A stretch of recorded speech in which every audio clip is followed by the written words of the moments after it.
কাঁঠালের রসের yummy yummy পিঠা নিয়ে আবারও চলে এলাম।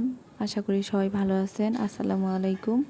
এই যে প্রথমে আমি একটি কাঁঠাল নিয়ে নিয়েছি, তারপরে কাঁঠালের পিঠা বানানোর জন্য এই কলা পাতাটা লাগবে। তো আমি কয়েকটা কলার পাতা এইভাবে কেটে নিয়েছি।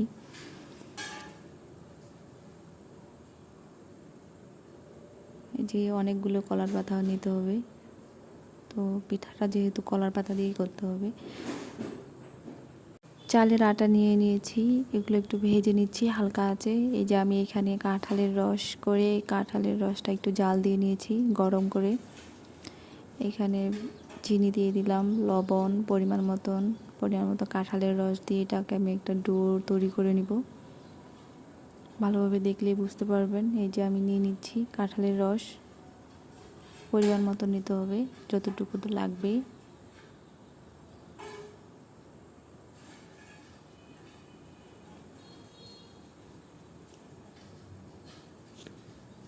কাঁঠালের রসটা আমি একটু গরম করে নিয়েছি, আপনারাও গরম করে নেবেন। এটা গরম, সেজন্য আমি চামচ দিয়ে নেড়ে চেড়ে মিশিয়ে নিচ্ছি।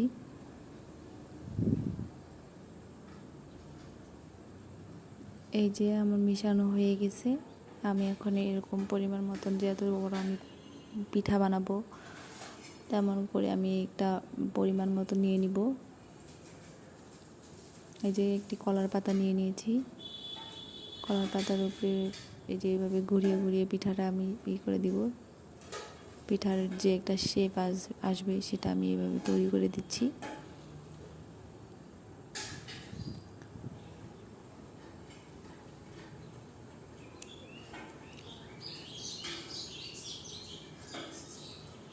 হাত দিয়ে আমি চেপে চেপে ঠিক করে দিচ্ছি পিঠাটা সব পাশে সমানভাবে, অত পাতলাও না অত মোটাও না।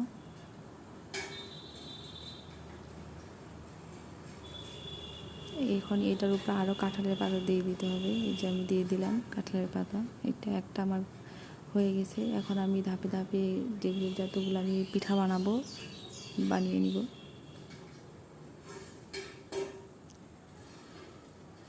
এই যে তারপরের পিঠাটাও আমি বানিয়ে নিচ্ছি।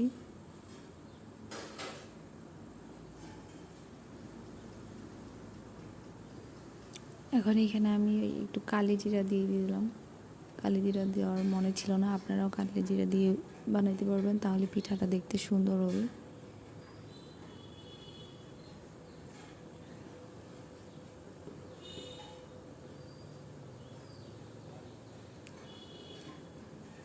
এটা কিন্তু অনেক সুস্বাদু একটি পিঠা হয়, আপনারা